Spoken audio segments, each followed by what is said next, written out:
Coming to you live from Radio Cayman Studio. For the record. For the record. Hear from your government officials, independents, and the opposition on issues that matter to you. The record. Engage in an open dialogue between residents and lawmakers. For the record. The record. Informative, impartial, insightful. This is your talk show. 1-800-534-8255. Your calls, your input. This is For the Record. And now, your host, Orit Connor. A pleasant good morning to everyone and welcome to For the Record, whether you're here in the Cayman Islands or if you're listening overseas via the web. Also, if you're here in the Cayman Islands, I want to thank you for allowing us into your homes, into your vehicles as you traverse the roads of the Cayman Islands and into your places of work, whether it be an office cubicle or if you're working outdoors. And the same applies for those of you who are listening overseas as well. And we know that many people overseas follow Radio Cayman and For the Record as well. For those of you who are facing challenges, whether they be personal or otherwise, whether they be physical or otherwise, I want to say to you just bear in mind, if you're a religious person, that the good Lord will not give you any more burden than you can actually bear. So whatever may be happening in your life, look to the good Lord for assistance. Be positive. Be confident in your actions as well. And I say that to many people out there who are facing challenges today, personally and otherwise, to the families of those persons who are missing at sea. Again, we continue to extend our condolences or best wishes, and we still continue to hold out hope as well. And the good book speaks about hope, and we want to ensure that is what keeps us going, hope. And our prayers go out to everyone who is affected by not only the tragedy, the missing at sea, but otherwise as well. Like I said, many of you are facing personal challenges. Some of you know who we're talking about, or you know yourselves what you're facing. Many of our friends, many of our relatives are facing that. So we just want to say, remain positive. Of course, For the Record is a show produced by the staff and management of Radio Cayman, and it is geared towards keeping you abreast of issues as they arise and play out on the local, regional, and international scene. I'm your host, Orit Connor, and you're welcome to join me every Monday, Wednesday, and Friday from 7:30 a.m. until 9:30 a.m. Our phone lines are always open, and this being your radio station, you are welcome to participate by calling us on our toll-free number provided courtesy of Flow. That toll-free number is 1-800-534-8255. You can also call us on 949-8037 and 949-6990. And of course, if you don't like to talk on the telephone, you can email us at For the Record. That is one word, For the Record, at CANDW.KY. Of course, For the Record would not be possible also without the support of our loyal sponsors. And again, today, For the Record is brought to you by Caribbean Alliance Insurance Company Limited. Their motto is Tomorrow Secured. You can reach them by calling them on 949-9744, or you can visit them at Alista Towers. And we also have as a sponsor Seaboard Marine, with 35 shipping routes, including Houston, New York, Miami, and Jamaica. You can visit Seaboard Marine at seaboardmarine.com for shipping schedules and more Seaboard Marine shipping shore to shore. Seaboard Marine shipping shore to shore. So those are our sponsors. Today is Friday. The leader of the opposition is not with us today, but last week we promised you that we would continue the discussion with Mr. Jonathan Piercy on the Yolanda Ford report, And so we have in the studio with us this morning Mr. Jonathan Pearson. Mr. Pearson, good morning and welcome back to For the Record, sir. Good morning, OC, and good morning to those listening over the airwaves on the Three Sister Islands and certainly those streaming us around the world. I want to thank you for the opportunity to come back in the studio to discuss the report on predisposing factors to criminality in the Cayman Islands, which was researched and written by Yolanda Ford, who was a consultant criminologist back in June of 2006. I too, like yourself, would like to also offer up my condolences to the Mullins and Haylock family, and my thoughts and prayers certainly are with the family this morning. And I too am hoping and certainly praying for a miracle. I mean, O.C. Edsel and I went to school together. As a matter of fact, in middle school, we actually had classes together. In high school, it wasn't quite like that. But Edsel has always been someone that I considered a friend. Didn't see him on a regular basis, but certainly whenever we did, we always took the time to catch up and speak. And certainly, I mean, the Mullins family is a family that I went to church with back in the day. They all grew up as Seventh-day Adventists, and I don't think it's any secret that I grew up as a Seventh-day Adventist. I grew up in a Seventh-day Adventist family, and so I know the family very, very well. And all I can say is at this time I would encourage the entire community to continue to hope and pray for a miracle. This is a tragedy and a travesty, and I certainly hope for their safe return. I also want to say just really quickly that I want to remind the listening public that on Monday at 10:30, the Youth Parliament over at the Legislative Assembly begins. It's a good program. It certainly encourages our youth to get involved in the whole thrust of politics, and to be politically aware and astute and keen on doing what they can do, and looking at politics as certainly a viable option for many of them to get involved and be a part of shaping the future of the Cayman Islands. So I would encourage persons in the public to support our young parliamentarians. This Monday, starting at 10:30, Youth Parliament begins over at the Legislative Assembly. Certainly. Just want to do a little bit of housekeeping before we get into the discussion. What we'd like to do is we'd like to hold off on calls for a while. We will go to the headline news at about 2 minutes to 8. In about 5 minutes, we're going to take a commercial break.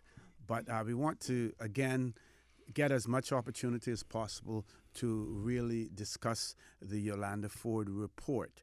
So we want to hold off on the calls. At first, we will be taking phone calls later on as well. Now, talking about the missing persons at sea, that unfortunate incident, I have two documents that I want to read from. One, a news release that was sent out by the governor's office yesterday, and it was issued for immediate release. It was not embargoed at all, and I will read verbatim from that release, and it is headlined, "Governor to set up independent review of police action in relation to the 5 people missing at sea." And it reads, "In light of public concerns about the Royal Cayman Islands Police Service's response to reports of 5 people missing at sea, the Commissioner of Police, Mr. David Baines, has requested that the governor set up an independent review. Mr. Baines said, quote, "In order to be transparent about the Royal Cayman Islands Police Service's decision and actions,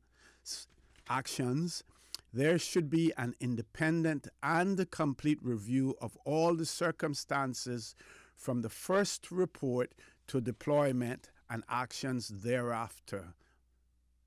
Close quote. The governor said, quote, "I welcome the request from the Commissioner of Police for an independent review of the Royal Cayman Islands Police Service's response to this tragic incident. All our thoughts are with the families of those who are missing.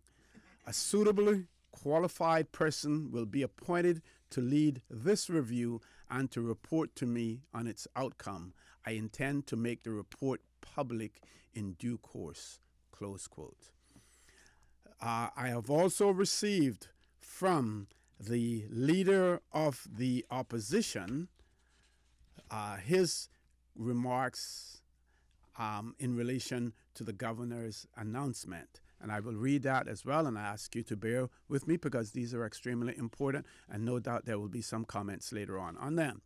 The leader of the opposition, Honorable W. McKeever Bush, writes, "This so-called inquiry by the governor at the behest of the Commissioner of Police comes disgracefully some 6 hours plus after I, as the leader of the opposition, filed a motion minutes after 11 a.m., which was seconded by the Honorable Anthony Eden, calling for an independent inquiry into the mishandling of the tragic case involving the 5 souls missing at sea.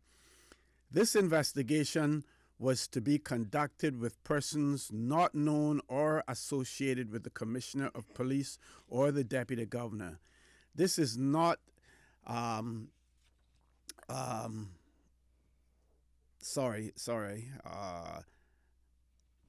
This is not a coincidence. This is not a coincidence, and it is not the case of the governor's office playing politics, as has been so evident for the last many years, in particular since 2009.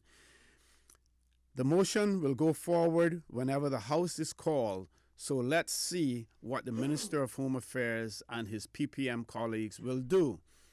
This matter lays squarely at the feet of the Minister of Home Affairs.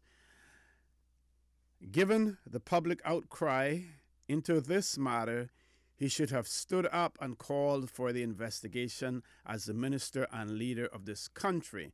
The current course of action will leave the public feeling as though this will not be an independent inquiry, given the protectionist nature this governor has treated this commissioner of police with.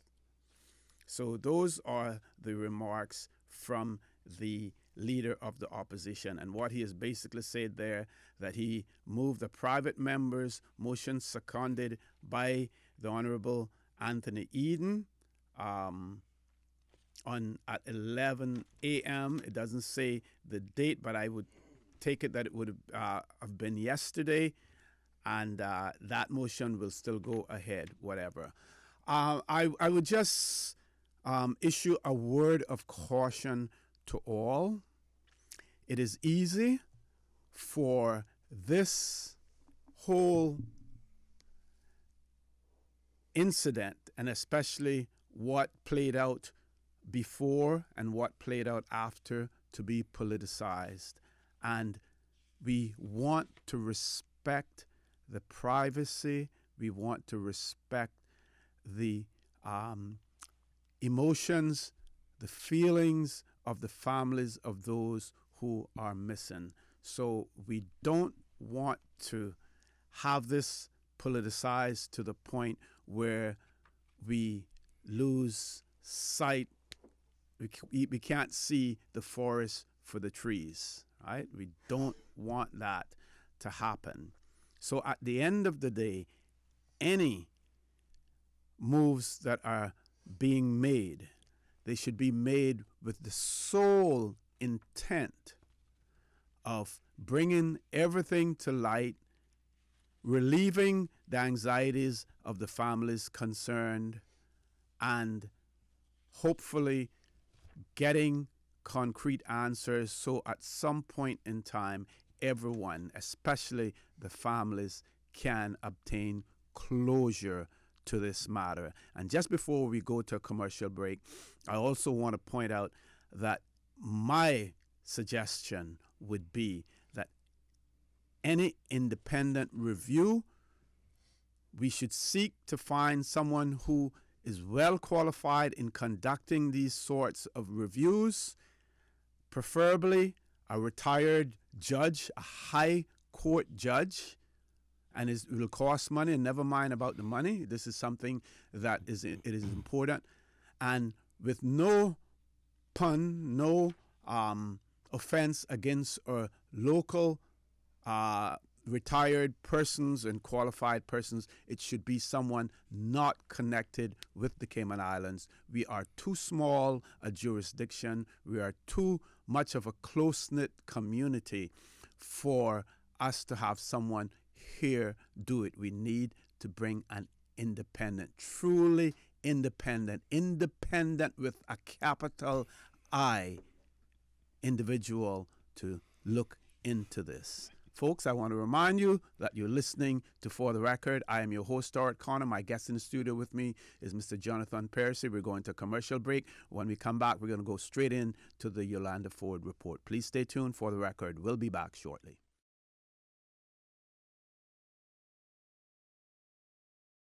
Good morning and welcome back to For the Record. In the studio with me this morning, we have Mr. Jonathan Percy, and we're continuing the discussion of last week, Friday, in relation to the Yolanda Ford report on predispositioning factors to criminality in the Cayman Islands. As we pointed out, that report was finalized in 2006, and it was done at the request of the Honorable Samuel Bulgin, Attorney General of the Cayman Islands at that point in time. And we're going to go straight into the report. Mr. Percy, let me hand the mic over to you. Thank you very much, O.C. So I just wanted to quickly just sort of highlight, not go through everything, but highlight what we touched on last week so that we could, so the discussion this morning can flow a bit better. So again, this is a report on the predisposing factors of criminality in the Cayman Islands. It was researched and written by Yolanda Ford, who was the consultant criminologist, and it was submitted to the Honorable Samuel Bulgin, QCJP, Attorney General of the Cayman Islands, back in June of 2006. The terms of reference certainly came from the Office of the Attorney General because they were interested in devising and implementing meaningful crime prevention strategies. The terms of reference are, one, identify the factors which seem to predispose individuals to criminality. Two, use an appropriate etiological framework and research methodologies to collect and analyze relevant data. Construct a profile of the average incarcerated adult offender in Grand Cayman. Advise on strategies and policies that would constitute an effective response to criminogenic factors cited. And 5, document the research findings, analysis and policy recommendations in the form of a report to the Attorney General of the Cayman Islands. Last week we touched a little bit about Yolanda's, Dr. Ford's qualifications, and suffice it to say, O.C., we both believe that based on what we read, that she was certainly more than qualified to take on this project. We then touched on Chapter 1. Excuse me.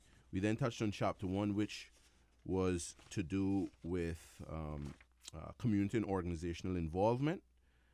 We went through a number of things, including the use of spare time and the importance of youth getting involved in social programs.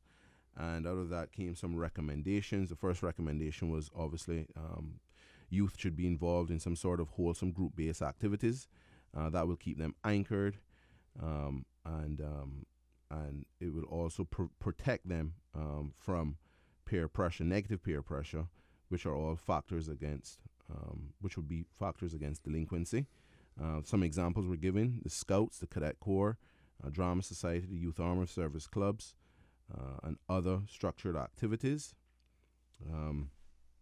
It also went on to state that many of the young people need assistance in forging pro-social relationships which might have been non-existent for much of their lives.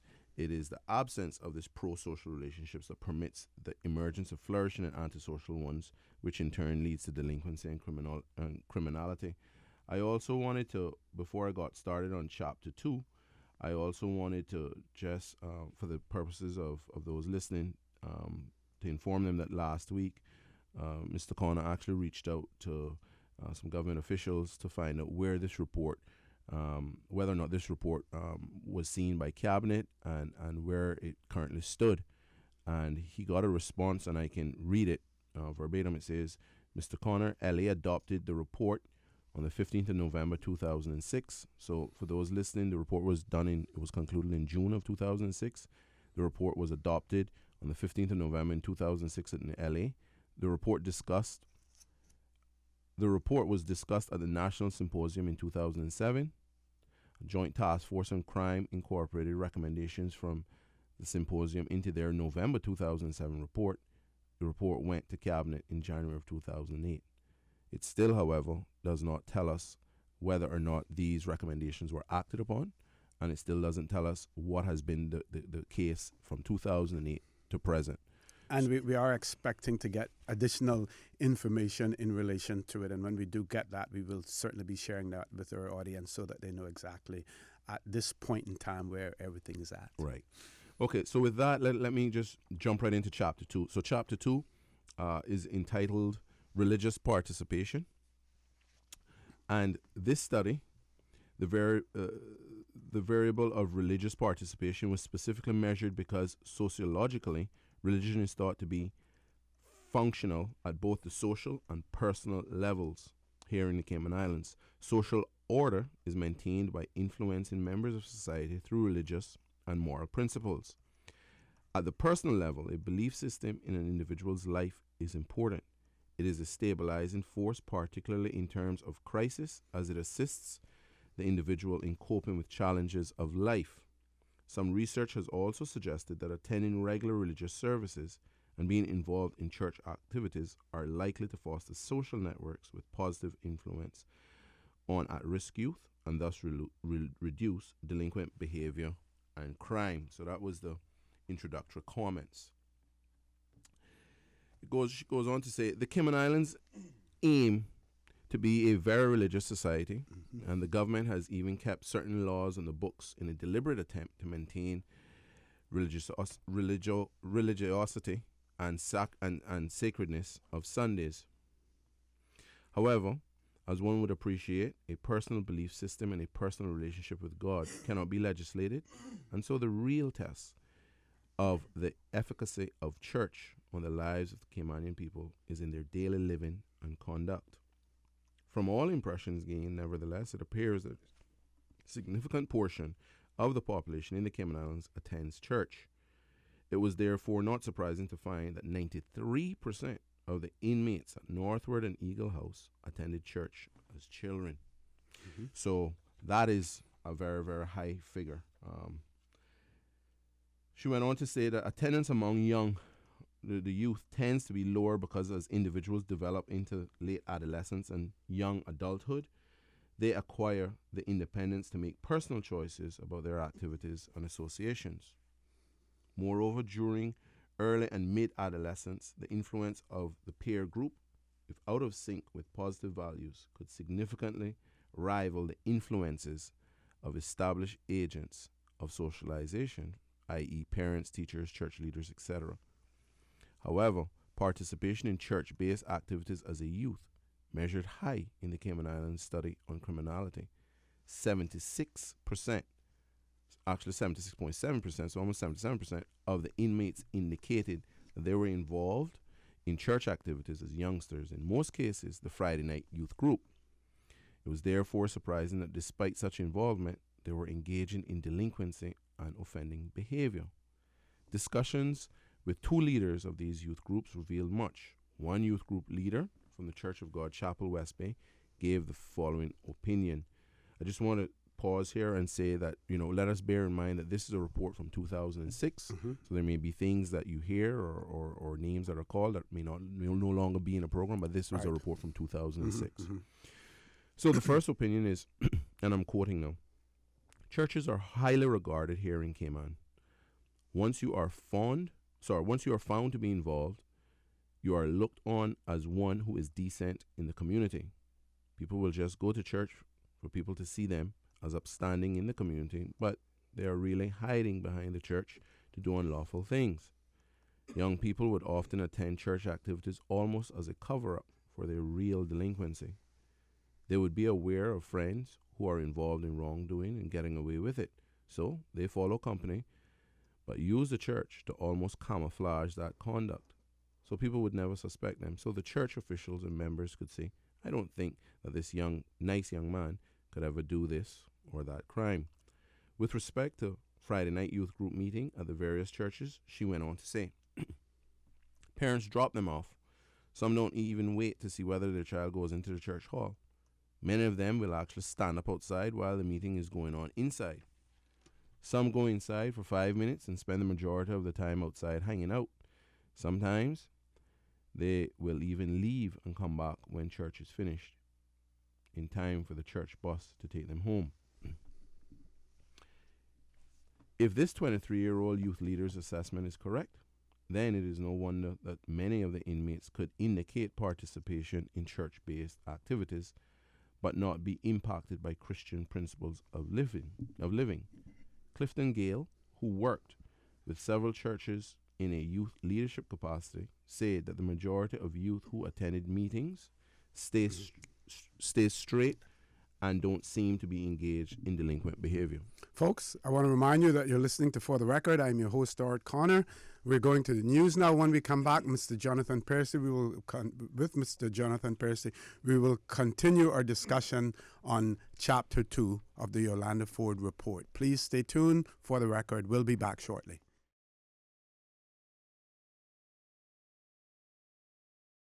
That matter. For the Record with Orit Connor continues right now on Radio Cayman. Good morning and welcome. Good morning and welcome back to For the Record, which is brought to you by Caribbean Alliance Insurance Company Limited. Tomorrow is secured. Call them 949-9744 or visit them at listed towers. And also, For the Record is brought to you by Seaboard Marine with 35 shipping routes, including from Houston, New York, Miami, and Jamaica.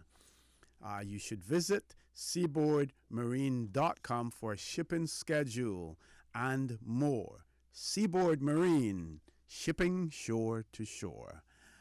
In the studio, we have with us Mr. Jonathan Percy, and we're discussing the Yolanda Ford Report on Criminality, Chapter 2. Mr. Percy, please continue. Thank you. So just to recap, Chapter 2 is religious participation. And when Dr. Ford did her research with respect to those incarcerated and the level of religious participation, she noted that 93% of the inmates at Northward and Eagle House attended church as children. She also pointed out that 76.7% of the inmates indicate that they were involved in church activities as youngsters, in most cases the Friday night youth groups that are held by the various churches throughout the Cayman Islands. And her team went and did a series of interviews with youth leaders throughout the community. And before the break, we were discussing some of the comments made by the youth leaders. So I just wanted to pick up from where we left off. Clifton Gale, who worked with several churches in a youth leadership capacity, said that the majority of youth who attend youth meetings stay straight and don't seem to be engaged in delinquent behavior. But, and this is him being quoted now, but what will happen is that you will find a lot of young people going to youth group up to a certain age, let's say 16, but after that, going to youth group is not an option for them. Before that, it is the natural, normal thing to do, which is part of the Friday night regime. And there are a number of factors that determine this. They were not old enough to go to the clubs. They were not old enough to have driver's license and have legal access to a vehicle. It was part of a strategy to avoid boredom. It was something to do on Friday night. He goes on to say, what I have noticed here, though, is that for many, there is hardly any difference between Christian living and secular living. Dr. Ford says another interesting finding relates to church attendance 2 years prior to incarceration.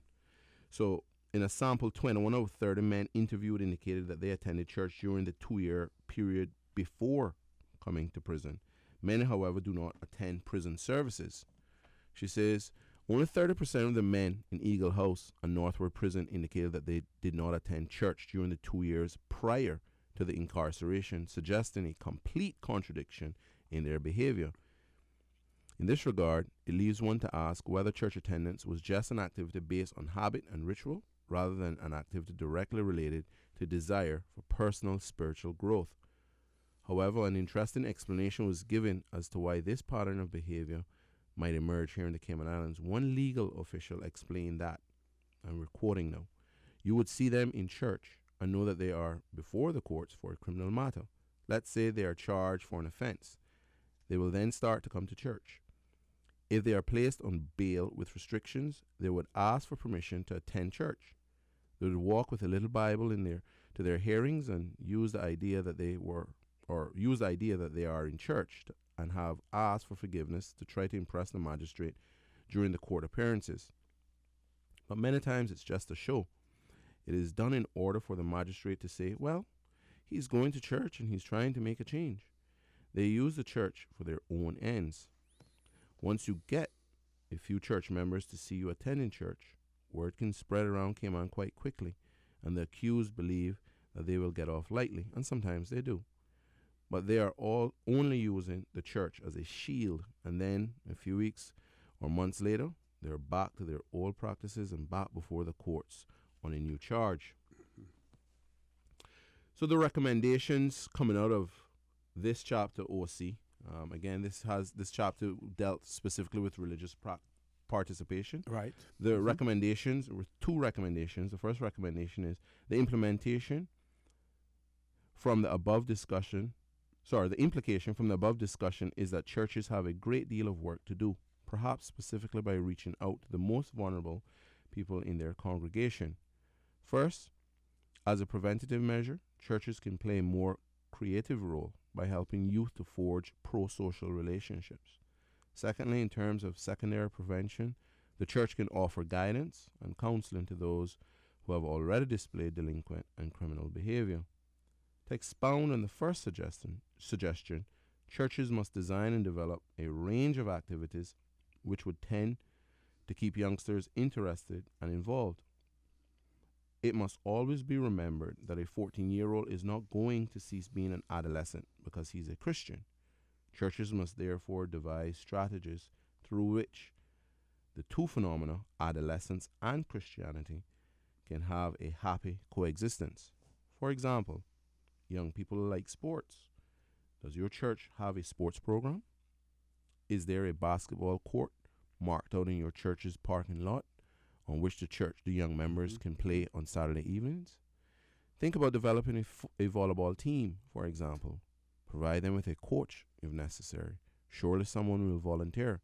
Then, to maintain interest in the church's sports program, invite the churches to play competitively so that eventually the churches of Grand Cayman would have basketball competitions, football matches, etc., until it evolves into a full-fledged inter-church sports competition. For such a program to be successful and sustainable, it would have to be designed well, carrying a number of specific components, but it is all possible, and it is just one example of what churches can do to keep their youngsters involved in wholesome, positive activities and attend to the church. Now, if I were to make any amendment to that recommendation, my suggestion would be there that in lieu of the churches developing their own programs like sports programs and stuff, develop a relationship with sporting organizations. Bring them into the churches to assist, as well. If the church is find that they don't have the resources or the wherewithal to do it themselves, invite those organizations in there to be. I agree with you wholeheartedly. I'll also make a slight note to this, and that is that I do know that there are some churches that do have active sport programs for their youth.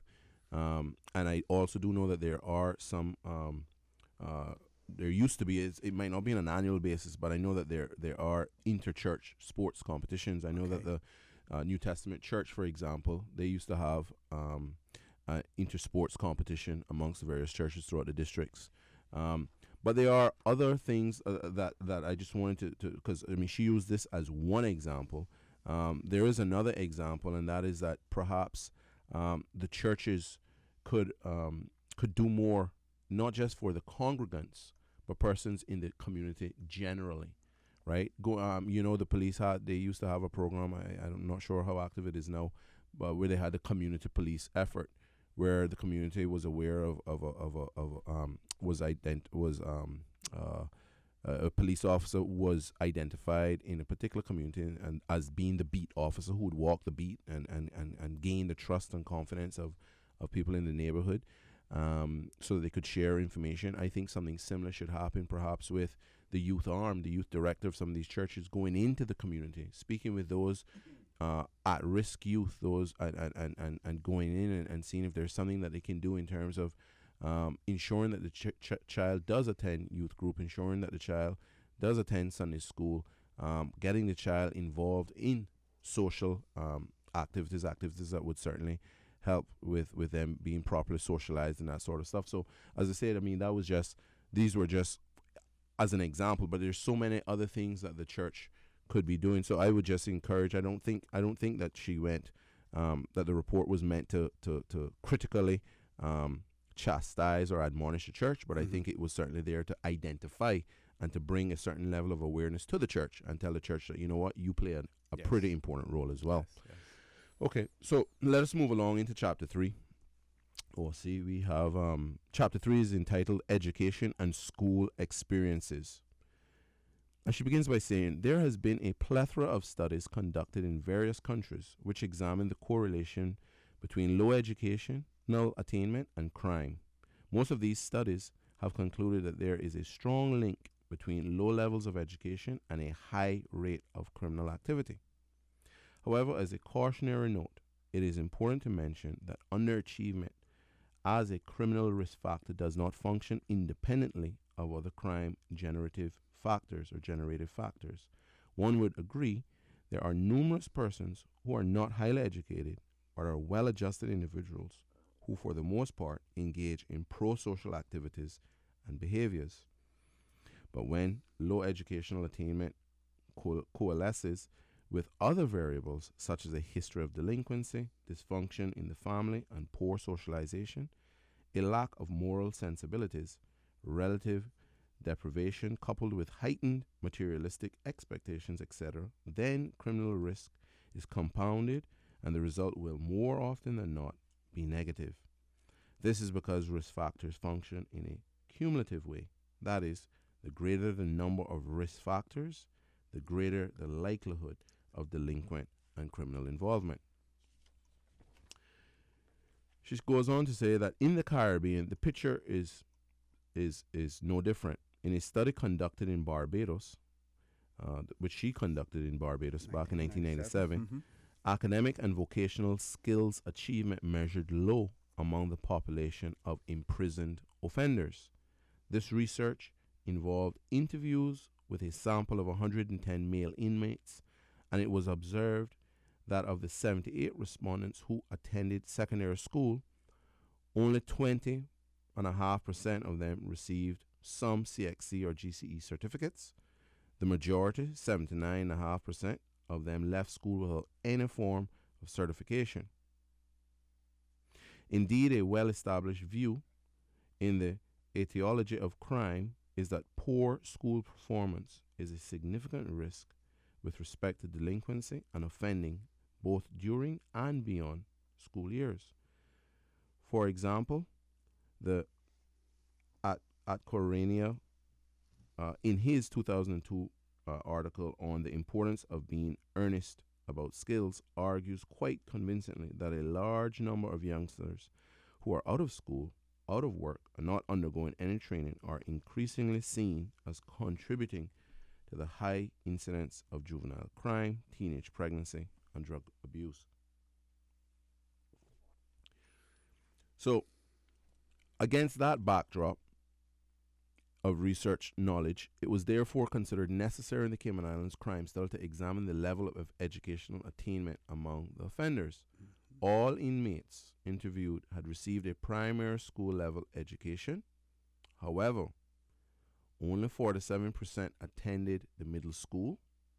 It should be remembered, however, that there is a time lag that must be taken into consideration in this analysis. At the time of this study, the majority of men in prison were over 30 years of age.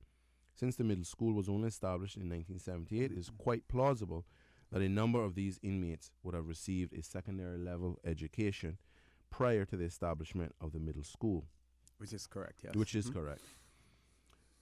However, the inmates were asked to indicate their set level while at middle school, and the vast majority of them were in the middle to lower sets. So while most reached year 9, the last year in middle school, we must consider the 21% who did not get past year 8. Moreover, the picture drastically deteriorates by high school level. Considering the whole sample of 30 males, it is interesting to note that only 27%, or 8 of them, graduated from high school. 18 attended but did not graduate, and 4 did not attend high school at all. She points out as well, OC, that graduation from high school is not the best indicator of academic achievement here in the Cayman Islands, since it is possible for a pupil to graduate without a single O level to his or her name. Inmates were therefore directly asked what certificates they received. 2 out of 30 inmates had O levels. 2 out of 30. Some of the remainder had done certificate courses. The chief education officer during this time, back in 2006, explained that the certificate courses were created to offer some very basic certification to pupils. The sad reality is that this is the low level of certification with which many students in the Cayman Islands graduate. The education office, the chief education officer is being quoted here and says, graduation here in the Cayman Islands is essentially based on good behavior and attendance, not academic performance. So if a pupil doesn't graduate here, it is almost viewed by the pupil and the parent as a form of punishment, because many times, apart from his Caymanian birth certificate, that is the only other certificate he can produce to get a job. Okay, we want to take a break now, and then we will resume in a few minutes. Folks, I want to remind you that you're listening to For the Record. I'm your host, Stuart Connor. My guest with me this morning, Mr. Jonathan Percy, and we're discussing the Orlando Ford report of 2006 on disposition to criminality in the Cayman Islands. Please stay tuned. We will be back shortly.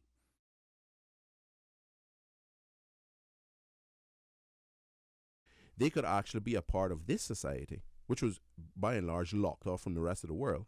They could be a productive member of this society and provide for their families. It isn't that way today.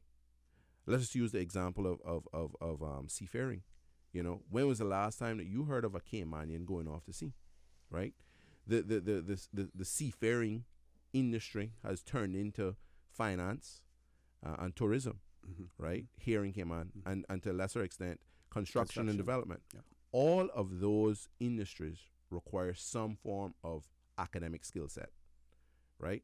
The skills that were required for those guys to go to sea was a willingness and an eagerness to learn, and the physical athleticism to lift up heavy things and do things. But a lot of the things that they did out there, they were trained on the job to do it, right? You had guys as wipers, for example. You know, you had engineers and guys working in the kitchen and different things, right? Stewards and different stuff, galley and stewards and stuff like that, right? Those skills were acquired while on board. And the industry, the shipping industry at the time was, and probably still to a large extent, still provide for that sort of training. One thing I can say about us as Caymanians, and that is that if you give us an opportunity, and if we take that opportunity, Caymanians have that unique ability to adapt and to learn very quickly. I see it on display all the time. I've seen it all my life. I think that's a trait, really, not just with Caymanians, but Caribbean people generally. We're very quick to learn and very eager to learn and progress. So provided that the opportunities are there and the Caymanian is willing and able, you'll get a good Caymanian. But to bring it back to this point, you see times have changed to the extent now that, as I said, if you don't have a few CXCs or GCSEs, some O levels, which, to be honest with you, isn't even I don't think is even a qualification in 2016 to get a job. But certainly it's a start. You can go on and get an associate's, a bachelor's degree, and get into the world of work. That was not the case back in the early days. In the early days, all they needed was a willingness and an appreciation for hard work. They were all eager to go on out to sea, to see the world, and to send money back home and to provide for their families. And I think that was the motivation for most of them, if not all of them back then. Certainly times have changed, and so has the complexity of crime, and so I think that kind of answers, I think, why we're facing what we're facing. So just going on to continuing with the report, we were just talking a little bit about the level of O levels that these persons in prison received or attained. Only 2 out of 30 inmates had O levels. Some of them had done some certificates. We've heard here in the report that the certificates are very low level certification, which some students may decide to take. Certainly, it's not the end all be all to getting a good, decent job. The report goes on to say, it is not the remit of this research to study and discuss the grave implications of the general low level of scholastic performance in the Cayman Islands. Suffice it to say that this does not bode well for future national development. That is, if the Caymanian people are intended to play a leading role in the development process and be an integral and not a marginal part of the success of the story of this country, education is at the heart of development and is the most potent means of self and social transformation. Well, see, the report goes on to say, if it is perceived that the general level of educational performance in the Cayman Islands is low, then it would be disturbing to discover that educational attainment measured even lower among the prison population. 60% of the prison population never graduated from high school, which in itself is suggestive of factors at play other than academic achievement. Moreover, a number of inmates already in their 20s and 30s either have only recently completed or are now doing the GED in prison. She goes on to touch a little bit about learning deficiencies. She says a disturbing number of inmates describe themselves as having learning deficiencies. Inmates were directly asked whether they had experienced any difficulty learning in school, and 43.3% responded in the affirmative. An even more disturbing statistic, however, is that the majority of those who indicated that they have difficulty learning did not believe that those deficiencies were addressed by the school system. One inmate who spent 3 months in year 7 at George Hicks School before leaving to go to school in Colorado indicated that he had difficulty reading. This is what he said. A teacher at the junior high in the US saw that I could not read properly. She helped me with reading. That was good because it came invaluable. So what he's saying here is that he was allowed to get all the way up to year 7 with a learning disability and difficulty in reading, but that specific problem was not addressed until he went to the US and a teacher identified it, took the time, and helped him with it. Many inmates, in fact, gave answers that confirmed that the educational system in the Cayman Islands embraces the principle of superannuation, which is the promotion based on aging out, rather than promotion based on achievement. I want this point to be highlighted. I want to highlight this point, and I want the listening audience to remember this. Unlike the system in the rest of the English-speaking Caribbean, students in the Cayman Islands public school system do not, as a rule, repeat a year or grade in order to be adjudged competent at that given level. Therefore, generally speaking, children are promoted based on age, whether or not they have mastered the work at the previous level. Let me just say this. This report is suggesting that we are the only English-speaking Caribbean island that has a system based on not what you achieve, but pretty much based on coming to school on time, showing up, doing all the right stuff, going through all the necessary hoops, not necessarily learning, and getting by. I believe, OC, that is a problem as well. Folks, I want to remind you that you're listening to For the Record. I'm your host, Stuart Connor. My guest with me, Mr. Jonathan Percy. We're discussing the Yolanda Ford report on predisposing factors in relation to criminality in the Cayman Islands, a discussion that commenced last Friday and continues on today. We're going to a commercial break. When we come back now, we will be going for a half an hour without any further breaks, and I believe it may be useful to sometime after 9 o'clock, we will open up the phone lines for phone calls as well. So please stay tuned For the Record. We'll be back shortly.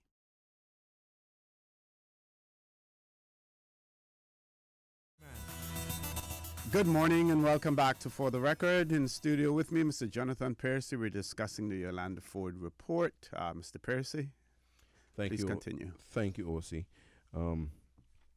Before the break, I was highlighting that one of the findings that Dr. Ford pointed out was that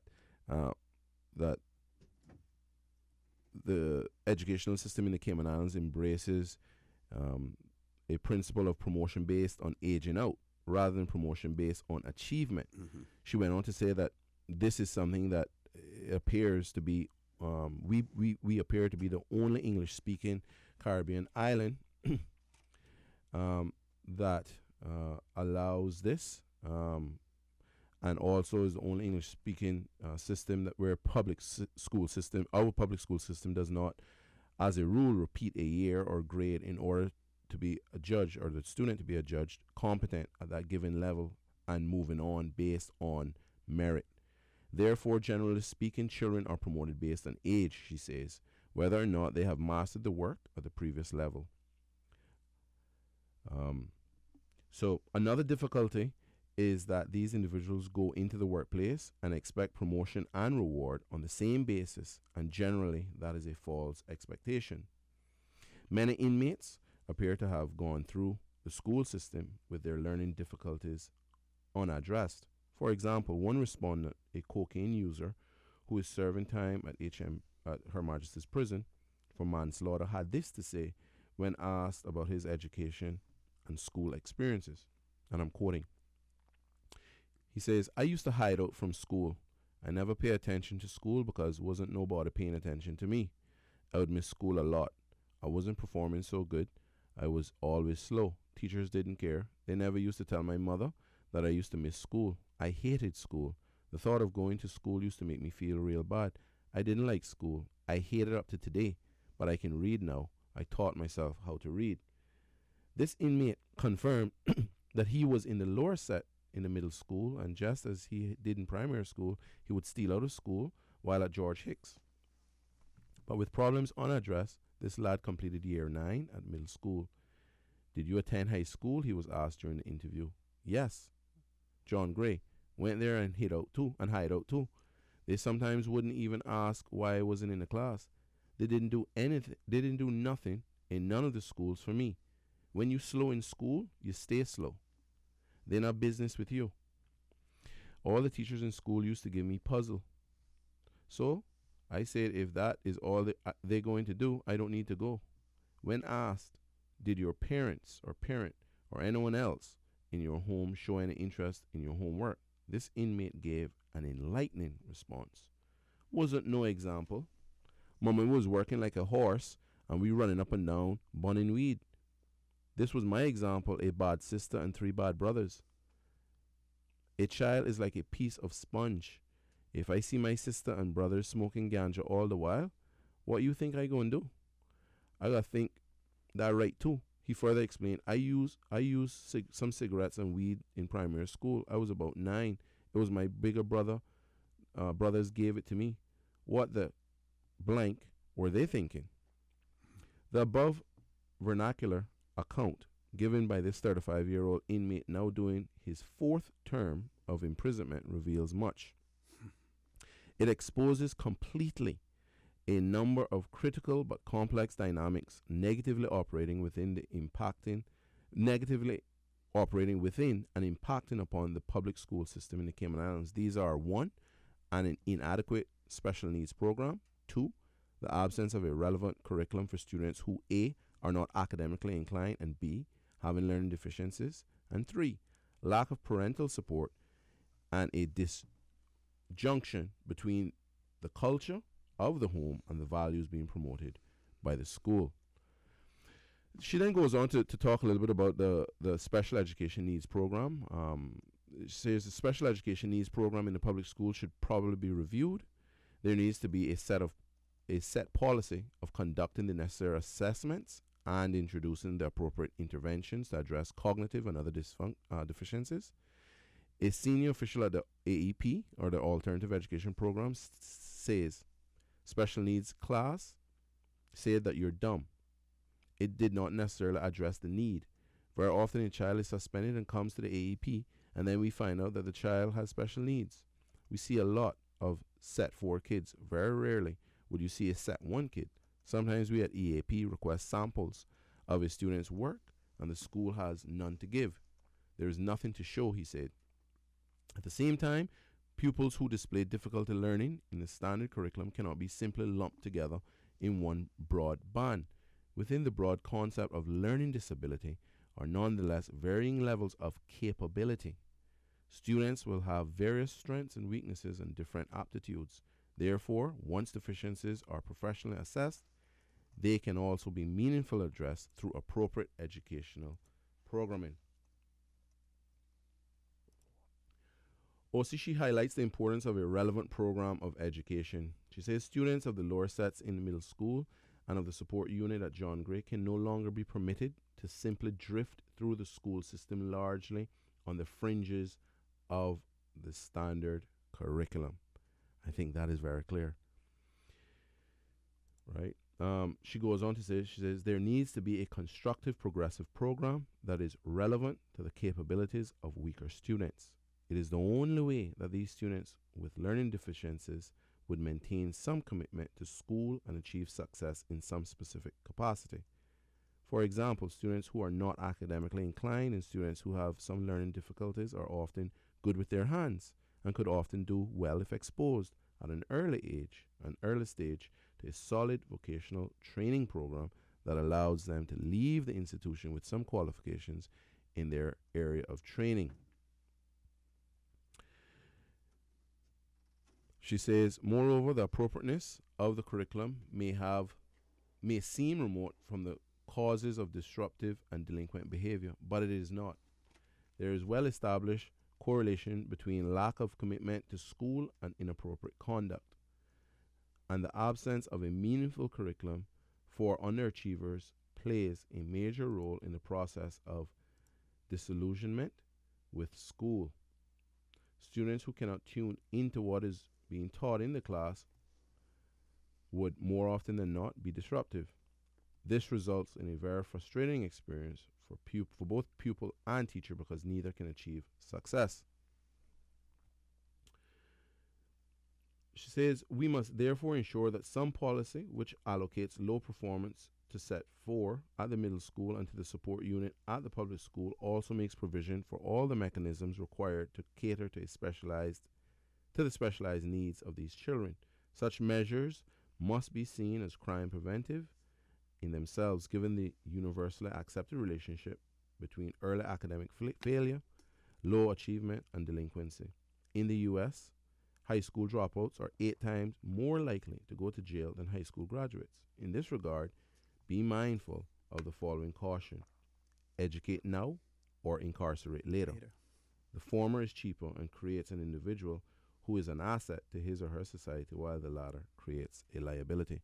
I want to pause here, OC, and to just say that we don't want to lose sight of the fact that this report is speaking to a system that needs significant transformation in order to save our future. That is why I took the time out, OC, to go through this page turning exercise, because I want people to understand that our greatest asset in this community, in this country, are our youth. If we lose our youth, we are going to lose our way of life. I stated last week, Friday, that several years ago, General Colin Powell, while he was serving with George Bush in his cabinet, stated that sub-Sahara Africa was causing them grave concerns in terms of their ability to maintain a good economic and trade level because of the AIDS epidemic. It was impacting millions and millions of youth, and it was actually wiping out an entire generation. And as a result of that, it was having a negative adverse effect on the African continent. You know, I can say to you that if we continue to persist in ignoring a lot of these problems that were identified in this report, and certainly not taking on board the very salient recommendations, that we will also be facing an epidemic. And it won't be AIDS. It'll be an epidemic of dysfunctional, low-educated youth population who will become increasingly frustrated, and it will only lead to the degradation and deterioration of our society. So I just wanted to point this out, that is we don't want to lose sight. You know, we're talking about statistics, we're talking about persons at Northwood Prison, but there is a correlation between low education and criminality. There is a correlation between a dysfunctional family, drug use and abuse. You know, those are some of the things that are coming out. There's a correlation between social clubs, the churches, and other groups not taking an active part to raise the child as a village, to raise the child. Those are some of the things that are coming out. And so as we continue to go through this report, I just want persons to be absolutely aware that the purpose of going through this report isn't to paint a picture of gloom and doom, but rather to paint a picture of what is happening.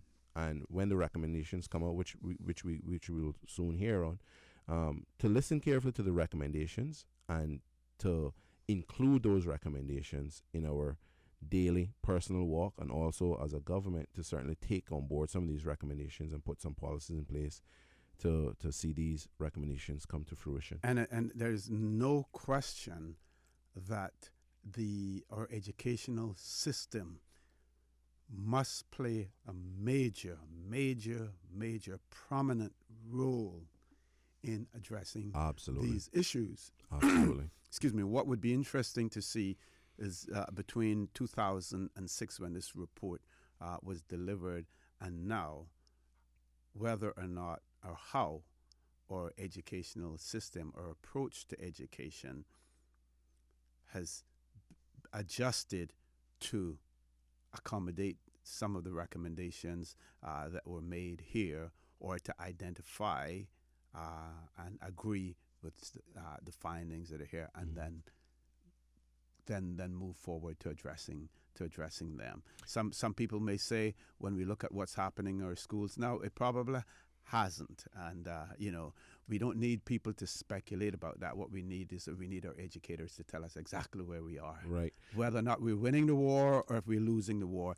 And if we're losing the war, then we have to take a different approach. Well, let me just say this, right, OC? Chapter 3 is probably the largest and most comprehensive chapter in this entire report.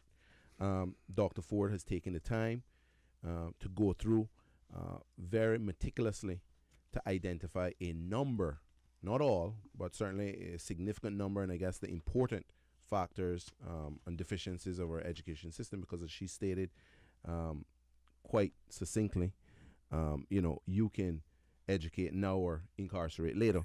She has certainly made a very strong point and has highlighted the correlation between a low educated child and a high and that child being at high risk.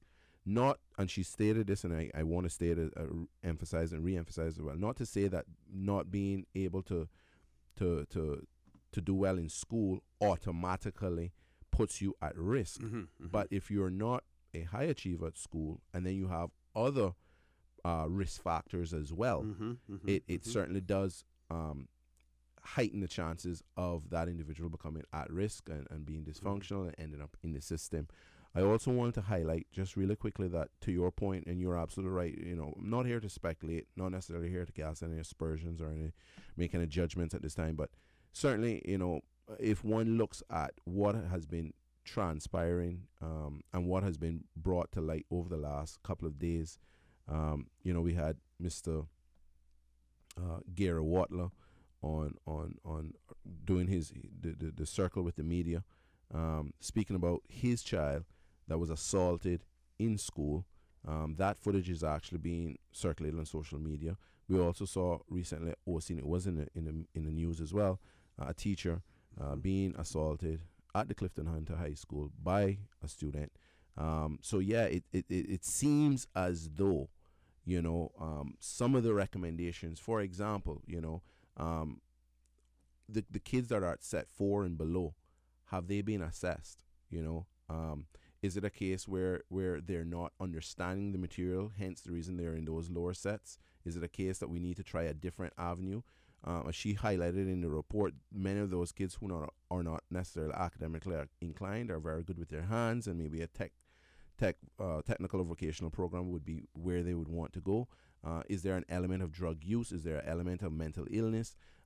Is there any sort of dysfunctional activities happening in school? Are these kids participating in some sort of social program, be it the Scouts, be it the Cadet Corps? Those sort of questions. Those are the sort of things that we need to, and to your point, if these things aren't being addressed and have not been addressed, then we can continue to see this sort of declining activity. Okay. Paul, do we have any callers online? No callers? Okay. Let's take a stab then at Chapter 4, criminal profile, and see how far we will get with that, Jonathan. Okay, before we do that, I thought maybe we should go through some of the recommendations that came out of Chapter 3. Oh, yes. Because I don't want to just paint the whole picture of doom and gloom. I wanted to give some recommendations. Exactly. Yeah. Sorry about that. No worries. Also, before giving those recommendations, OC, there was some sample questions that I think would be also very interesting to hear the responses to, because again, we want to understand the psyche of the inmate, and we want to also understand what their experience was, be it perceived or otherwise. So I'm not going to go through all the sample questions, but we'll certainly go through some. So one of the questions asked, did you complete high school? The response is no. No, I wasn't doing well. Getting into trouble a lot. School advised my parents to send me overseas because I was getting into a lot of detentions for fighting. When I was 15, I went to Northwest Academy in Miami. Came back to Triple C at 16. Got expelled for failing a urine test positive for marijuana. Started smoking at Triple C at 14 before leaving for Miami. Got expelled before I was able to take any exams. We have one call. Sure. Sorry for interruption. No, we'll take the call. Caller, good morning. Welcome to For the Record. Good morning, Mr. For the Record. Good morning, sir. How are you? Good morning, Mr. Percy. Steve McFeely here. Good morning, sir. How are you doing? Not bad. How are you, Mr. Percy? Good. Yes, although I don't disagree totally with the Ford's report, but I think the way she came to her conclusions are not really accurate. And she doesn't take into account the history of education in the Cayman Islands and how we come to be at this point. It seems she doesn't know the history of the education in the Cayman Islands, and I was surprised that they didn't try to get somebody from the Cayman Islands who knew the history of the Cayman Islands and the history of education, especially in the Cayman Islands, which is a very terrible history, to write the report, and to get somebody from a different jurisdiction to write the report, because and that starts out, Mr. McPhee, that starts out with our whole approach to education to begin with. I mean, when you had a situation where parents had to march to get a proper school, a school that took us away from threats, where we had one person almost drown. It goes to show you then what the government's thinking was in relation to education. Well, Mr. Connell, just in a nutshell, from 1834, we've had problems here with microtrust sending people here to get education, and the schools are segregated. And the teachers left because they did not want to teach segregated schools. In 1870, they have compulsory education in the United Kingdom, in England. Jamaica had it in 1880. We did not get compulsory education here until 1920, when the Education Act. Mm-hmm. And even then, people had to do the same thing, petition to get compulsory education to educate their children. And even then, the government didn't put any money in it. And so, in fact, some of the politicians from some of the more prominent families here did not put any money, refused to vote for the money in the vestry for education. I think they gave something like less than £1,000 for over near 1,500 children throughout the Cayman Islands for education. And they have never and even the people from the prominent families never educated their people. They send them off to what we call them colleges then, JC, KC, Woolmers, and all those places. But they were just high schools. Mm-hmm. But they never went on to get any tertiary education where they could become professionals in different fields, because of all they were looking at was the cash register, to mind the cash register. And as a result of that, you'll find that the most educated people in the Cayman Islands now is among the people of color. So that might be in your generation, but I can certainly tell you that in my generation, it isn't about.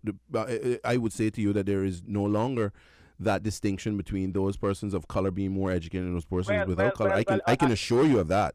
Well, I can tell you that if you look at all of the Caymanian professional people, you see most of them are people of color, and the people who have the best education are the people of color. I'm not talking about the people who came in since. Now, when it and what did we have to do because of the lack of education? We had to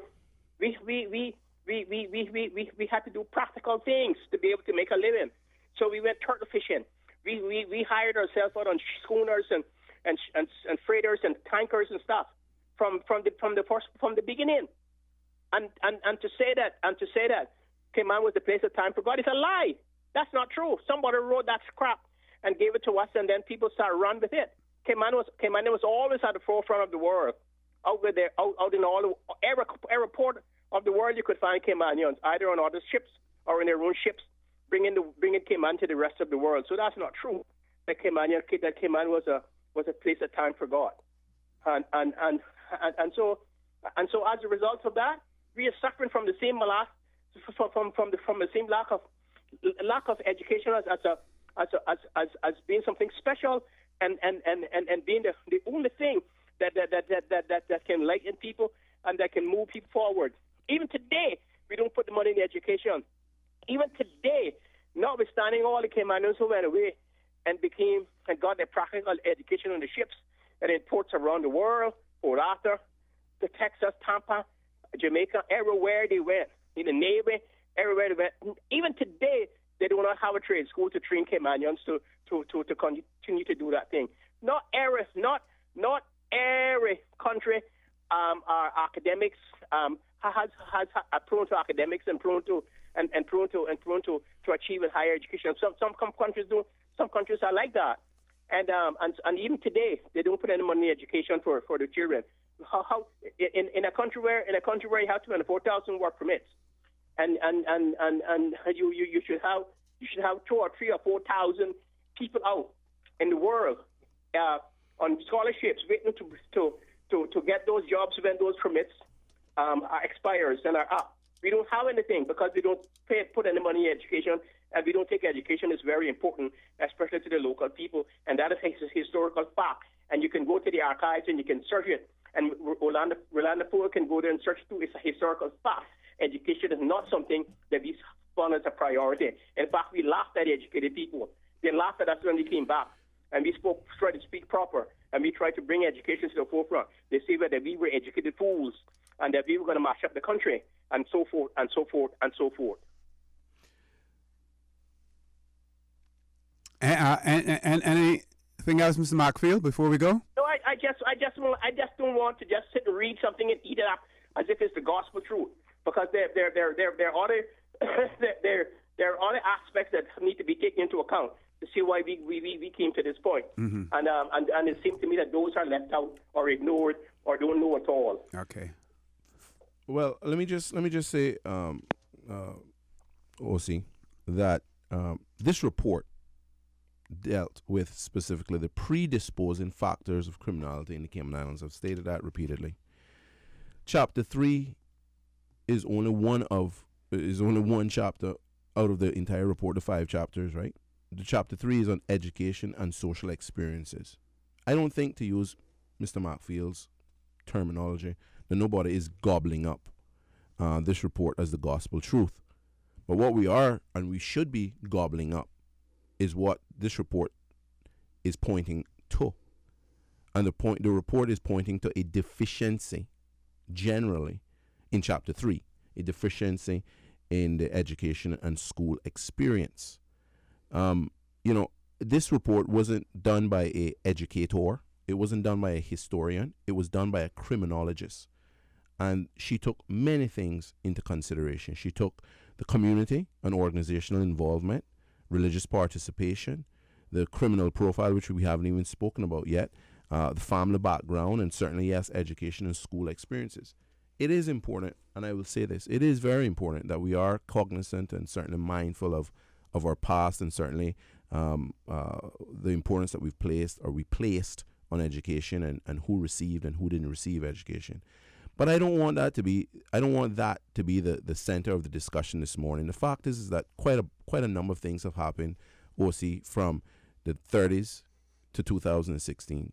And yes, while our history is very important, I can certainly tell you that I do not think that because education in the 30s and 40s were denied to persons, to the working class and persons of color, that is by and large a significant factor as to why the education system is where it is today. I certainly don't believe that. I certainly agree with Mr. Markfield. I don't believe that enough emphasis, enough resources are being placed on education. I'll agree with that. And I have often stated publicly that we're quick to pass a budget in the House where it's $73,000 a year for a prisoner, but we find it hard to find $10,000 a year to give to a student on a scholarship. So I have no quarrel with that. But let us be absolutely clear here that is not what this report was about. She said it in her report. She says, I'm not going to sit down here and talk about the educational history and that sort of thing. I'm talking about what she finds today. What she's finding today, and this is across the color barrier. So let's not. This isn't about black and white. I think, to be quite honest with you, this is about the haves and the have-nots. But let's not even get into that. What she's saying, she went into the school, into Northwood Prison, and she's spoken to educational officers, and educational officials and officers are saying, listen, Cayman, for example, has a system where, not based on what you learn, but based on showing up and going through the necessary hoops, you can actually get a certification. Okay? You are hearing from inmates saying, listen, I skipped school. I missed classes. Okay, the report identifies a youth that at grade 7, he couldn't read and write, went to the U.S. for a couple of years, came back and could read and write because someone over there saw that the youth couldn't read and write, took the initiative, took the time and trained him, right? That, we don't know if that person is black or white. What we're saying is that we need to just look at the information as it is presented to us, and let us not try to skew and put our own emotions and feelings into this thing. This report, to be quite honest with you, I found it to be very good because she took a good sample size of the population at Northwood Prison, a good cross-section, and asked them a series of questions, and they were able to truthfully answer many of these questions. Folks, I want to remind you that you're listening to For the Record. I'm your host, Stuart Connor. My guest with me this morning, Mr. Jonathan Piercy. We're discussing the Yolanda Ford report. We have one caller on hold. We're going to ask that caller to please be patient. We're going to go to a commercial break, and when we come back, we will immediately take your call.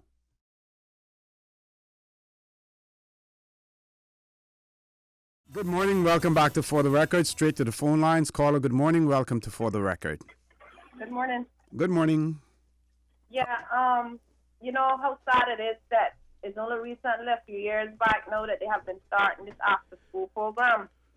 But what about the children that had needed attention from before? You know, I had made a recommendation to Education Department and other sections that these children need to have their attention from the time they're like 7 or 8 years old, so that they can, you know, get a special need education or whatever. Because the child doesn't get frustrated in school at 7, 6, or 5 years old. It is most normally it is a learning disability, and if it doesn't get attention, then you know the child is going to be disruptive.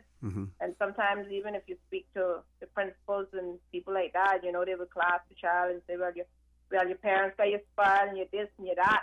But because the parent knows most of the time how to deal with this type of children, they see a difference. Because if a parent have 2 or 3 children, they always know a child that is special, so they give that child more attention. But what I'm saying now is that in the schools, these children, some of these are very smart. They get good grades and stuff, but they can't focus. So they put them up in the higher set. But what happens is they can't focus properly. So that these children has to be put into, like, start off at probably set 3 or set 4. And then when they start to improve, you move them up to a higher level because you'll be giving them attention and they can cope with the work. But if you start them off in set 1 and set 2, even though they're smart and they're getting good grades, maybe an exam results, but during you're supposed to be checking their schoolwork during the year to see how they're coping. Okay. And that will tell you. You understand? So that's the problem now, is that the teachers are not looking at the learning disabilities, and it doesn't make sense if the child is becoming a problem now, like Mr. Watler child now. Maybe he has a learning disability. Maybe he's in a high set. He gets good grades too, but he can't focus properly. He would get frustrated. So the teachers say, well, he know how to do his work good. So the teacher's going to continue to pressure him. And then when he starts to tell the story of what's going on with him, the teachers will start to bully him when he go back to school, or the children in class will start to pick at him, call him that he's a baby, this and that. And like he would lead into doing things that he doesn't want to do, probably like say will happen, you know, bringing stuff to school or whatever, because of his life, of his threat, he's being bullied. Okay, so the after-school program that you're talking about, the after-school program. I'm saying that some of the children are starting off too late. Well, tell us about the after-school program. Tell us about it. The after-school program, they have like different things that they can do, like the skating and different things that they have, you know. But if you start the children off too late, if they've been given problems in school from primary school or whatever, even you're supposed to notice this from time they're preschool, like identifying colors. If you're identifying colors slower than your other classmates, or you're not doing your maths like how the other classmates, you're not keeping up, then that means something is wrong with the child. The child needs special attention. And early intervention. Yes, and if you doesn't have special needs teachers there to assist these children, then they go through the system. Sometimes the children start off at an early age. They're not checking their date birth, you know, the birth of their whatever, you know. And what happened, they pass through the system and they graduate all like when they're 15, 16, you know.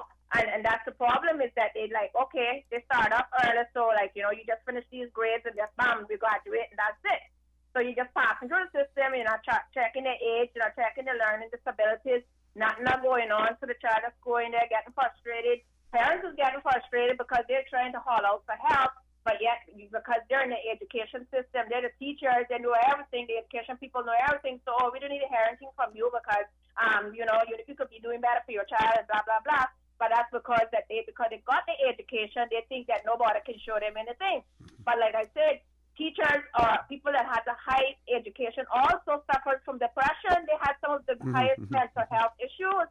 So sometimes you say checking these children out, you need to check these teachers out too. Okay. Plus the education department people, you might need to check them out. Yeah, caller, I'm going to ask if you can leave us there. Thank you very much, too. Thanks for your observations. Next caller, please. Caller, good morning. Welcome to For the Record. Yes, good morning. Good morning. I just want to say that I've been listening to the report, and I agree with it 100%. We still have that same problem now in our schools. And And it starts from the primary schools, where you're finding children that are reaching first grade and can't even read. And the teachers are not concerned. They're not concerned about our children. They're sitting there lazy, putting on the smart boards, putting on movies and things for our children. We need to get our education system right. We need early intervention in order to deal with these problems. The parents can do so much and no more. The teachers need to help. They sit down there all day. They send home the homework. Yes, we work with our children with the homework. Because I have 4 children. I got 2 in the high school. I have 1 in a private school. And I also have another one in the primary. And I know what I'm talking about. Mm-hmm. What do you, in terms of your assessment of the quality of the teachers that we have here, do you think that they are adequately tooled to deal with some of the issues culturally as well as in other areas? And no, because some of them come here and they think they know all and they don't want to listen. They don't want to listen. They got early internet. They got programs there now about stepping stones and stuff for behavior problems and stuff. Some of the children that are misbehaving is because they can't read. Mm-hmm. Mm-hmm. They can't read. If we start and to it's give a them some defensive reading posture that they're taking, yeah. Mm-hmm. and start to educate our children, you will see a difference with our children. Yep. And I'm telling you, I went to a private school and I was able to learn to read. What I got out of the private school, I know it because I know that my siblings didn't even get the opportunity to go to the private school, and they're not able to do so what I can do. And I'm saying it's the lack of education. It has been from the early ages. I got older siblings that are way older than me, and they are now didn't get it because people continue to sit down, relax, and do not do what they're supposed to do for the education system in our island. And it's high time for them to wake up and do what they have to do and get our children educated.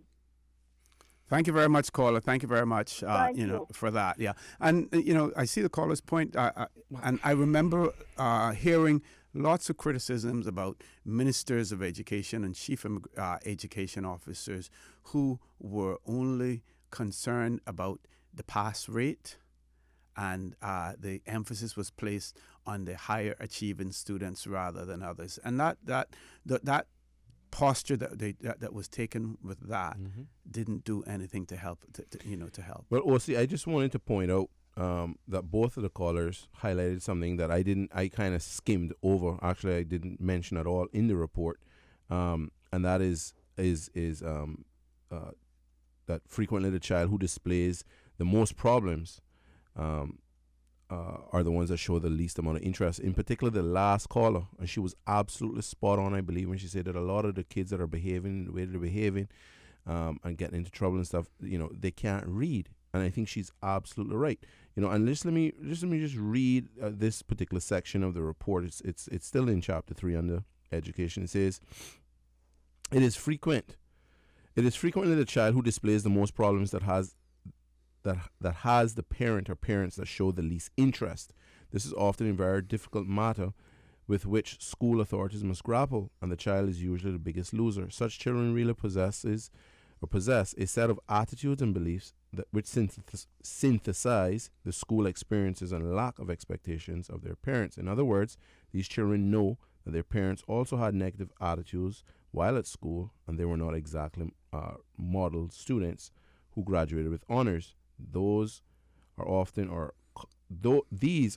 your culturally deprived students who have culturally deprived parents who are either not interested, willing, nor capable of taking the action required to break the decade cycle of school failure and indiscipline. And while she was talking a little bit about the teachers, and the other caller was speaking a little bit about parents not knowing what to do, I think that parents need to get involved as well.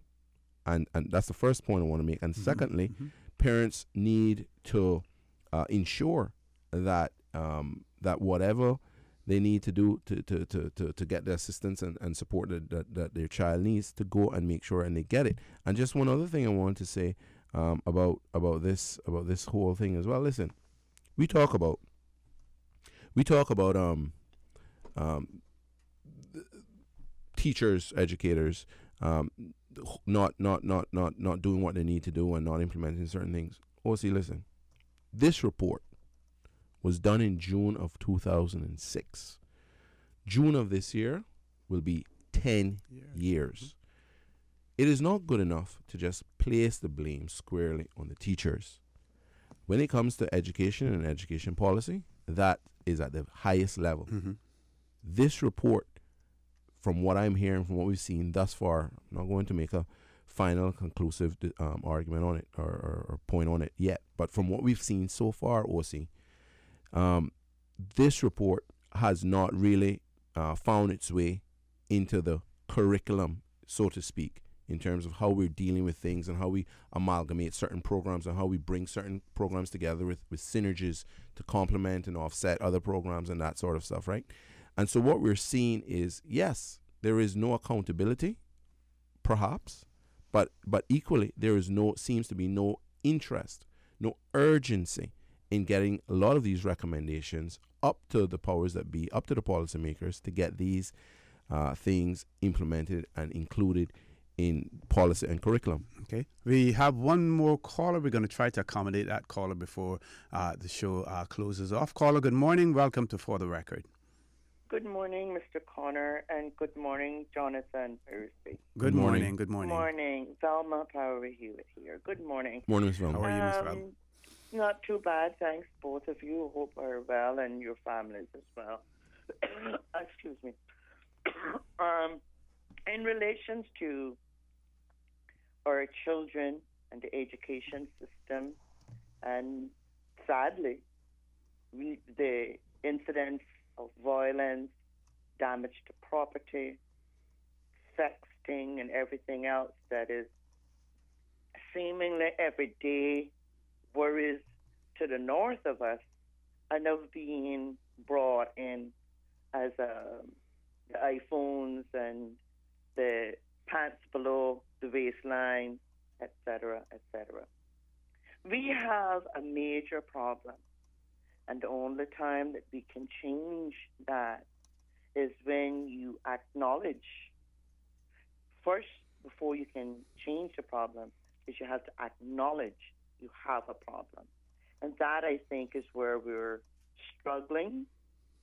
We have many different varying views, many different varying ideas, and it seems to be that those that speak the loudest get heard, and the rest is shoved under the bucket. The Yolanda Ford report was done, she's a criminologist. It was done to try to guide us, spent quite a bit on it, and I am quite sure if we went through her recommendations and looked at her recommendations and how many of them are now implemented, have even been looked at how we may dissect it and apply it to us, maybe not exactly as she dictated, but work with it, I guarantee that you'd find sorely lacking any attempt to do anything. The chickens have come out to roost. We see it in the volume of recidivism. We see it with the gangsters, the gangster lifestyle. We see it with our children during school hours, out of school, pedaling up and down on bicycles, breaking into homes, up and down on motorbikes that don't have, without a helmet, on those little pocket rockets, getting up and down the streets and zooming in and out. And it just continues and continues and continues to deteriorate. We are in serious trouble. We have a duty and an obligation, not only to God, but to our children, our future, to turn our face and stop worrying about having your name attached to what program worked and didn't work.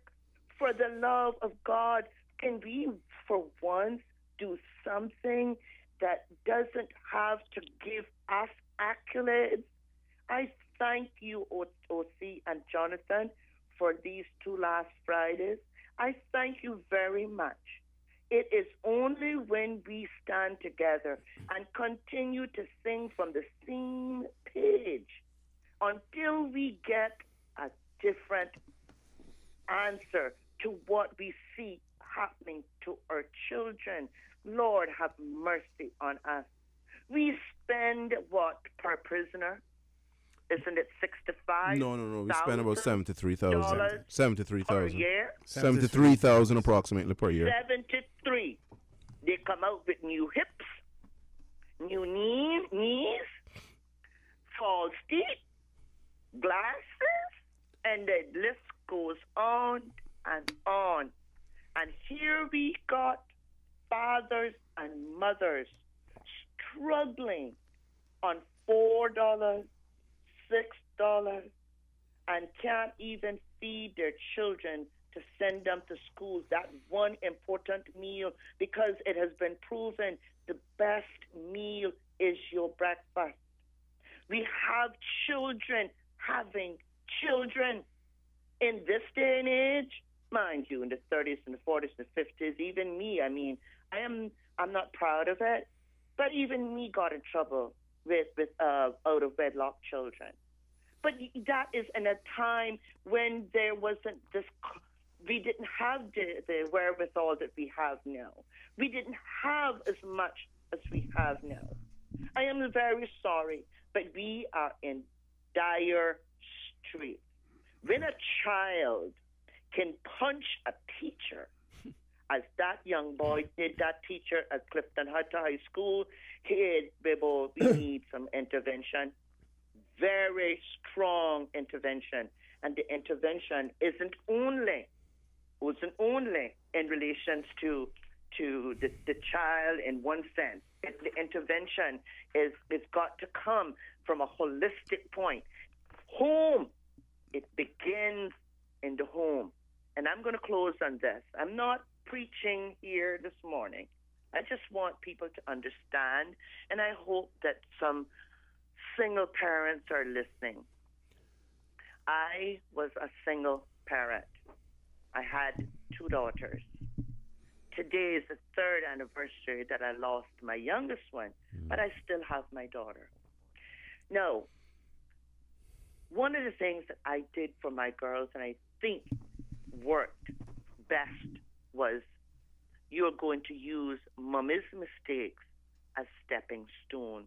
You're not going to repeat mommy's mistakes. You're going to be, and I took that idea and I ran with it. And I ask parents to take time. Stop worrying about the iPhones. Stop worrying about the iPads. Stop worrying about everything external. Our children are crying out for TIME. And if you have no time because you've got to work, we've got grandparents, we've got aunts, we've got somebody that you can trust to help with that child. I hope I haven't taken up too much of your time. I wish our country all the best. I want to see each child is a precious gift. I want to see each child execute its own potential, become a part of us. Let us not worry about whether they're going to be a CPA or going to be a doctor. Don't worry about that. What we have to remember is we must do the best we can with what we have, and we have a lot of money now. Okay, but caller, we need to take a lot of time. Thank you very much, caller. Have Thank you very much. Lot for us to consider there. Mr. Piercy, just I know we've gone over, but just quickly, someone actually sent me a text, and I just wanted to read this real quickly. It says, it's in relation to the education. It says system. It says, it's the method of teaching, Jonathan, because my son went from a D in math at John Gray to an A in advanced algebra and geometry in the U.S. By the time they finish dealing with troubled students here, they don't have time to teach the ones who need to learn. My son had to take after-school classes in math to keep up, and now he is a proud of them recipient, and he was not a troubled student. So it is the system. And I think that that is exactly what this report is trying to highlight, and certainly what it is that some of the callers to the program are highlighting, that, by and large, it is a system. The system is broken, and we need to find ways to address the deficiencies in the system. Okay. Before I close, I just want to read an article in the Cayman Compass, and this article was written by Brent Fuller on the 12th of March, 2010, in relation to the Yolanda Ford report, and it is entitled Crime Report Ignored for Years. And the article starts by saying both government members and top law enforcement officials admitted Thursday that the 2006 report identifying the seeds of criminality in the Cayman Islands has largely sat on the shelf for the past 3.5 years, with little or no action taken on the recommendations it contains. Now, those seeds have germinated, according to Community Affairs Minister Mike Adams. He's quoted, "We are currently marginalized and disadvantaged children who grow up to be marginalized and disadvantaged adults," Mr. Adams said at the start of a two-day retreat held to study the 2006 report done by Barbadian criminologists, blah, blah, blah. Attorney General Sam Bulgin admitted that government had not made the recommendations contained in the criminality report a top priority over the past few years, as it struggled with issues like a fading economy and revising Cayman's constitutional agreement with the United Kingdom. Mr. Bulgin said recent law enforcement regimes here have been far too reactive. We have been preoccupied with how to solve crime rather than paying attention to early intervention issues, Mr. Bulgin said. The article goes on to say the 2004 report, and it talks about the survey and summarizes what the report. So despite the fact that we haven't gotten an update in terms of where we are now, we know that in 2010 what the government admitted then in relation to it. What we need to know now, and we need to get this information fast so that we can let the public know exactly where we are with this report, yes, before people start to draw their own conclusions yes, in relation to it. Yes. Jonathan, final comments before we go. I just wanted, I know we're strapped for time, so I will be brief. I just wanted to thank you once again, OC, for allowing me to come into the studios to discuss this report. Next week, Friday, if all goes according to plan, we will conclude this report. We are at chapter 3. We'll wrap up chapter 3 and go into chapter 4 and 5. But I want people to pay attention. I think that is one of the most important things, and it's something that I've been saying for quite a while now, OC. We need our people to pay attention, hold the necessary parties accountable, even ourselves. If we are doing something that we're not supposed to be doing, hold ourselves accountable. I want to say that this report, and the reason I'm taking the time to go through the report is that I do believe that many of the recommendations that were contained in this report, if implemented, we would start to see immediate results in our education system. With that, I would like to wish everyone a happy weekend. We'll see you again. Thank you for having me. And thank you for being here, Jonathan. Folks, I want to remind you that you've been listening to For the Record. I've been your host, Stuart Connor, and my guest with me this morning, Mr. Jonathan Piercy. We continue the discussion from last week, Friday, into today. We have not concluded our review of the report, so we want to continue again next week, Friday, if that becomes possible. I want to remind you that we are our brothers and our sisters keepers. There is always someone out there who's less fortunate than we are, and I ask you to extend a helping hand to them. If you can't do that, then I suggest you donate to a worthy charity. We always want to consider those who need, not necessarily those who want. I want to thank our loyal sponsors. For the Record was brought to you by Caribbean Alliance Insurance Company Limited. Their motto, tomorrow secured. You can reach them by calling them at 949-9744 or visit them at Alista Towers. Also, For the Record was brought to you by Seaboard Marine. with 35 shipping routes, including from Houston, New York, Miami, and Jamaica. Visit seaboardmarine.com for shipping schedules and more. Seaboard Marine, shipping shore to shore. Again, I want to say to all of you, have a great weekend. To those of you who are facing challenges, stay firm, stay resolute, place your trust in the Almighty. So I say to you, have a great weekend, and may God continue to bless these 3 Cayman Islands. Informative, impartial, insightful. This is your talk show. 1-800-534-8255. Your calls, your input. This is For the Record.